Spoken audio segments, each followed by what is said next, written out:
விஜய் நடித்து வரவிருக்கும் திரைப்படம் துப்பாக்கி. AR முருகதாஸின் இயக்கத்தில் விஜய் நடித்திருக்கும் திரைப்படம் தான் இந்த துப்பாக்கி. துப்பாக்கி திரைப்படத்தில் விஜய் ஸ்டைலாக புகைப்பிடிப்பது போல சென்னை நகர் எங்கும் சமீபத்தில் போஸ்டர்கள் ஒட்டப்பட்டிருந்தனவாம். பத்திரிகைகளிலும் இந்த விளம்பரங்கள் வெளியாகி இருந்தது.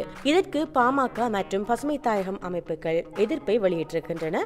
நடிகர்கள் புகைப்பிடிப்பது போன்ற போஸ்டர்கள் ஒட்டுவதற்கு மத்திய அரசு தடை விதித்திருக்கின்றதா? இதனை மீறி இவை ஒட்டப்பட்டுள்ளது என்று அந்த அமைப்புகள் புகார் கூறி இருக்கின்றன. இந்த புகார் போலீஸ் கமிஷனர் சென்றிருக்கின்றது. புகைப்பிடிப்பதால் இளைஞர் சமுதாயத்தினர் கேன்சர் உள்ளிட்ட பல்வேறு வியாதிகளால் பாதிக்கப்பட்டிருக்கின்றார்கள். எனவே நடிகர்கள் புகைப்பிடிப்பது போன்று ஒட்டப்படும் போஸ்டர்கள் இளைஞர்களை தவறாக வழிப்படுத்திவிடும். இதனை தடை செய்ய வேண்டும் என்று இந்த அமைப்புகள் கோரிக்கை விடுத்திருக்கின்றன. இது பற்றி இயக்குனர் AR முருகதாஸ் கருத்து கூறும் பொழுது, விஜய் புகைப்பிடிப்பது போன்று ஒட்டப்பட்ட சுவரொட்டிகள் படத்தின் விளம்பரத்துக்காக மட்டும்தான் ஒட்டப்பட்டது என்றும் புகைப்பிடிக்கும் சீன்கள் எதுவும் படத்தில் இல்லை என்றும் குறிப்பிட்டிருக்கின்றார். விஜய் புகைப்பிடிப்பது போன்று ஒரு சீன் மட்டும்தான் அந்த படத்தில் இருந்ததாம். அதையும் படத்திலிருந்து நீக்கிவிட்டோம் என்று கூறியிருக்கின்றார் AR முருகதாஸ். அது மட்டுமில்லாமல் இனிமேல் இப்படி புகைப்பிடிப்பது போன்ற போஸ்டர்களை பயன்படுத்த மாட்டோம் என்றும் கூறியிருக்கின்றார் இயக்குனர் AR முருகதாஸ்.